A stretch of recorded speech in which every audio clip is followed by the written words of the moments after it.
Remember, it's not about how much you have right now. It's about what you do with it.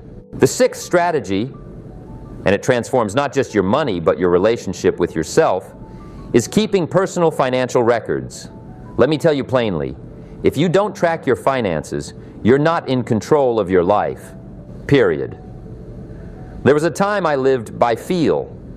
It seemed like I still had money, as long as I could buy a coffee. But that's not a financial decision.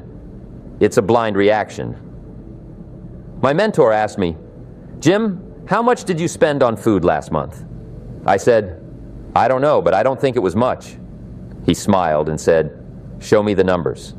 And that's when I realized, I think means I don't know.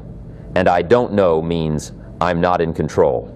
Since then, I started writing everything down, first in a notebook, then on cards, later in a simple spreadsheet, and something changed, not in the money, in me. I started seeing where my unnoticed expenses were going. I saw how much I actually earned, how much I spent on things that didn't matter, and most importantly, I felt in control again. And from control comes peace.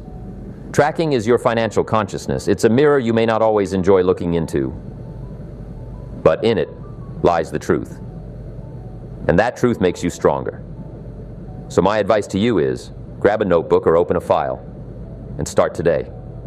Write down how much money came in this month, how much went out, where, what's left, and most importantly, what does that tell you about your habits? Because money doesn't lie. It clearly shows what you truly value. You might say personal growth is important, but if your records show $0 spent on books and $300 on cafes, the reality is different. That's why tracking isn't just about controlling expenses. It's about being conscious of your life. But let's move on. The final seventh strategy, the deepest one, is to think in terms of legacy. Instead of asking, how much will I earn, ask yourself a different question. What will I leave behind?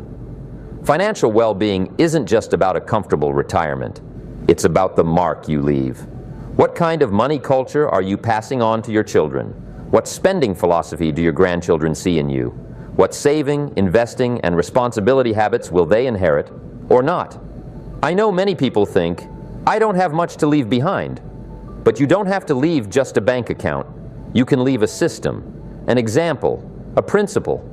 If your kids know you always lived responsibly, invested in knowledge, avoided debt, and thought strategically, they've already inherited something powerful, and that legacy will last longer than any check. I remember a story. An older man, a farmer, he didn't have a large estate, but he had records, journals, decades